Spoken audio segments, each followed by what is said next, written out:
Cari telespettatori, ben ritrovati, siamo in compagnia, quindi l'abbiamo rinfrescato perché ci fa sempre piacere parlare insieme, ma anche perché voi avete fatto diverse richieste motivate, quindi mi sembra giusto anche invitare i nostri ospiti quando ci sollecitate e purtroppo le problematiche lo fanno altrettanto. Siamo in compagnia appunto del Presidente di Consumveneto, il dottor Davide Cecchinato. Ben ritrovato. Grazie Presidente. dell'invito, buongiorno a tutti. Ben ritrovato, tra l'altro ci fa piacere che lei sia qui perché viene da Verona, per cui non è proprio dietro l'angolo, però rappresenta tutto il Veneto. Vengo sempre volentieri.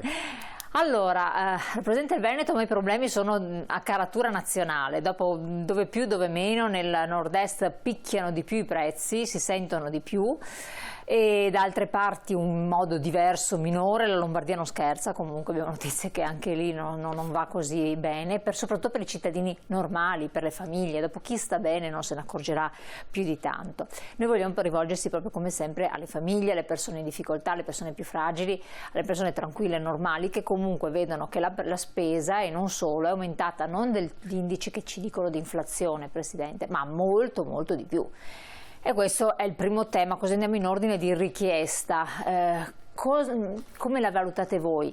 Cosa riuscite a fare come interventi, e se avete anche un monitoraggio di quello che sta succedendo? Sì, una situazione ancora di difficoltà, quella che ci segnalano i consumatori e le consumatrici, appunto per l'aumento dei prezzi o comunque la morsa dell'inflazione che continua a stringere i portafogli dei cittadini. E questo lo si vede soprattutto nel settore alimentare o comunque nella spesa in generale. Vediamo che per acquistare un determinato numero di prodotti dobbiamo spendere molto di più, o meglio alla cassa ci accorgiamo che il carrello è meno pieno, però il costo o è aumentato o è uguale rispetto a quello del passato. E d'altronde anche i dati ufficiali lo confermano, che l'inflazione non demorde e il consumatore inizia a essere in forte difficoltà, perché è un periodo piuttosto lungo in cui questa situazione inflazionistica si produce. Naturalmente ci sono anche delle strategie che possono essere messe in campo per aiutare il consumatore un po' a risparmiare. C'è da dire che dal nostro osservatorio notiamo che comunque tutta l'offerta organizzata della grande distribuzione ha ormai adeguato i propri prezzi e quindi gli aumenti riguardano anche il discount, perché una volta anche il consiglio si salvavano in qualche modo, è vero. Era quello, e tanto è vero che abbiamo registrato, abbiamo visto che ci sono stati dei maggiori accessi a questa tipologia di supermercati, però purtroppo i consumatori ci segnalano che anche nei discount l'aumento dei prezzi si sente. Ma questa cosa, gliele chiedo, è una forma di speculazione? Perché poi i produttori alla base, molti, parliamo del settore per esempio dell'agricoltura, proprio parlavo stamattina, mi dicono loro non hanno, anzi hanno una marginalità più ridotta, altri produttori dicono lo stesso, abbiamo ridotto la marginalità. Dove sta questo inghippo? Io credo che sia un po' una commistione di cause, di concause che naturalmente creano questi aumenti. Sicuramente il dato inflazionistico è la causa principale. Quindi l'aumento che abbiamo vissuto, ma che stiamo vivendo purtroppo ancora adesso, dell'energia elettrica e del gas, ma anche del gasolio da autotrazione, quindi delle benzine. Se pensiamo, tutte le nostre merci, bene o male, viaggiano su gomma, e quindi naturalmente questo costo deve essere riportato sul prezzo finale. Quindi c'è sicuramente un tema legato all'aumento dei costi. Bisogna fare attenzione perché ci sono anche delle dinamiche speculative in alcuni settori. Forse qualcosa l'abbiamo annusato nel settore della pasta, forse qualcosa si vede nel comparto del packaging, e quindi di tutto quello che serve per portare gli alimenti confezionati a casa dei consumatori, anche il vetro. Però chiaramente qui sono gli organi deputati al controllo di questi settori che devono indagare, verificare, e che non si tratti di appunto logiche di speculazione, e sanzionare le eventuali imprese. Chiaramente noi facciamo sempre fatica a fare un ragionamento generalizzato.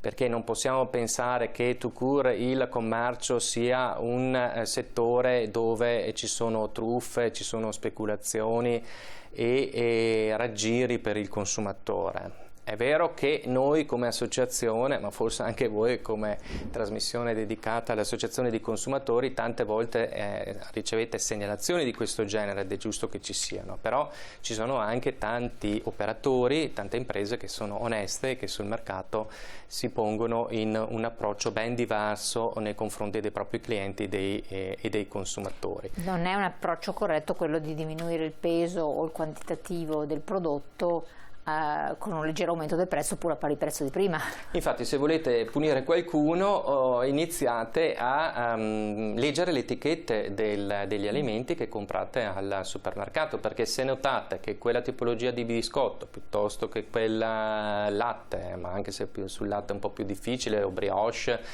o succo di frutta, viene inalterata la struttura del pacco con il quale viene venduto, quindi del packaging, però la quantità contenuta è inferiore, è capitato anche a me di acquistare dei biscotti con un bel contenitore e sembrava che fossero molti, in realtà erano 60 grammi, quindi sono finiti subito e voglio dire anch'io così lì per lì ci sono caduto perché non ho avuto l'accortezza in quella situazione di verificare quanto fosse il prodotto contenuto. Però se ci accorgiamo di queste dinamiche ci possono prendere in giro solo una volta, poi per fortuna l'offerta da noi è molto ampia, possiamo orientarci su una tipologia di produttore un po' più onesta. Adesso noi possiamo anche capire che in una situazione di difficoltà le strategie che vengono messe in atto sono le più disparate.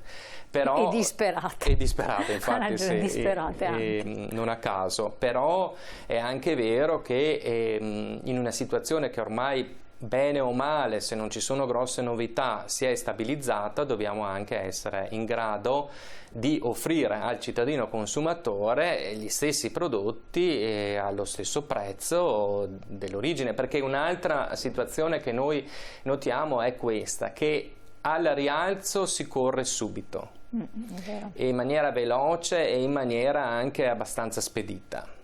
Al ribasso invece si fa molta più fatica, quindi forse anche questo è un po' il ruolo nostro di associazioni, di tenere la nostra attenzione su questi temi, fare in modo che l'andamento dei prezzi sia come dire, congruo anche nel caso in cui ci siano dei ribassi. Faccio solo un esempio, trasferendomi nel settore bancario. Sappiamo che i tassi di interesse sono aumentati, se non sbaglio adesso siamo al 3,25, in un anno sono passati insomma da 0 o forse addirittura da un saggio negativo a uno insomma positivo di oltre il 3%. Però sui nostri conti correnti non vediamo un adeguamento, cioè non vediamo che la giacenza presente sul conto corrente viene remunerata con un tasso di interesse adeguato a quello che è stato stabilito dalla BCE. Quindi noi dobbiamo come associazione sicuramente monitorare, lo devono fare anche i consumatori e pretendere che ci siano anche questi vantaggi subito a portata di mano per il consumatore. Tra l'altro chiedo alla regia se può mettere proprio la pagina del vostro sito dove parla appunto di questi rialzi, voi li avete registrati al 0,25% ulteriore rispetto a quello qua. Certo. Per i mutui variabili, ma soltanto chi ha contratto un mutuo deve chiedere che nel proprio conto, oppure chiunque deve dire no, ma scusi, sono aumentati questi tassi perché non c'è un interesse sul conto corrente, e come andare a trattare questo, perché allora, non è così semplice. Il tema è quello del conto corrente e delle giacenze presenti sul conto corrente, quindi se ho un contratto di conto corrente con un'indicizzazione di tasso non aggiornata, devo chiederne l'aggiornamento, perché magari proprio il contratto chiede questo e quindi la banca non è obbligata in automatico a riversare l'adeguamento di tasso sul conto corrente. Quindi questo lo devo fare e verificare, e invitiamo il consumatore a farlo. Saranno poche decine di euro in un anno, ma comunque possono fare la differenza. Poi c'è il grande tema, per venire alla sua domanda, dei mutui. che l'aumento del tasso di interesse ha creato delle notevoli difficoltà ai bilanci delle famiglie, perché chi ha in essere un mutuo a tasso variabile si è visto un aumento anche di una rata considerevole, parliamo anche di 50-100 euro al mese, e capite bene che può sfalsare l'equilibrio del budget familiare. Ecco, in questi casi qui c'è la differenza tra mutuo a tasso fisso oppure a tasso variabile. C'è un messaggio, lo leggiamo prima: tutto è aumentato, chiunque se ne è accorto, ma quali indagini bisogna fare? Non ci vuole uno scienziato per capire che è speculazione. Dov'è lo Stato che ci deve tutelare? Diciamo che talvolta bisogna un po' stanarlo questo Stato e orientarlo e spronarlo ad aprire un po' gli occhi, però gli strumenti ci sono per fare queste indagini. Penso alla Guardia di Finanza, poi dipende anche molto dalla tipologia di bene che è soggetto a questo aumento speculativo. Penso anche all'autorità garante della concorrenza e del mercato, che molto ha fatto e molto sta facendo da questo punto di vista, anche irrorando delle sanzioni importanti, considerevoli. E poi ci siamo anche noi associazioni che possono essere interessate nel caso in cui ci sia qualche segnale o sospetto di rialzo speculativo, e possiamo fare da tramite con chi di dovere per poi approfondire il caso. Però ecco, in tutte queste situazioni bisogna essere molto precisi, bisogna essere analitici, dimostrare il rialzo del prezzo, perché altrimenti si rischia, come dire, di puntare il dito verso il gruppo e non trovare mai un colpevole. Voi che tipo di possibilità avete di interazione? Appunto, citava il messaggio il governo, oppure ci sono dei tavoli di confronto con le associazioni dove avete la parola, avete titolo a esprimervi in questo senso? Beh, innanzitutto noi siamo presenti a tutti i livelli, quindi dal livello comunale a livello nazionale, e su tutti i tavoli istituzionali. Penso banalmente alle commissioni prezzi dei vari comuni, ma anche ai tavoli ministeriali a livello nazionale. Noi rappresentiamo queste istanze, queste esigenze, queste necessità del consumatore, al quale chiediamo naturalmente anche collaborazione. Molte segnalazioni ci arrivano, ci giungono, però avere il polso della situazione per noi è fondamentale, quindi più segnalazioni riceviamo da questo punto di vista e più specifici possiamo essere nel rappresentarlo chi di dovere, che poi può intervenire per risolvere la criticità. Come sempre, quindi maggiore anche rappresentatività riuscite ad avere, più forza in qualche modo avete. Dicevo prima, tassi fissi, tassi variabili. Se una persona ha contratto un mutuo a un tasso fisso estremamente basso, perché l'ha fatto magari qualche anno fa dove eravamo addirittura sotto zero, questo resta inalterato fino alla fine, quindi non paga niente?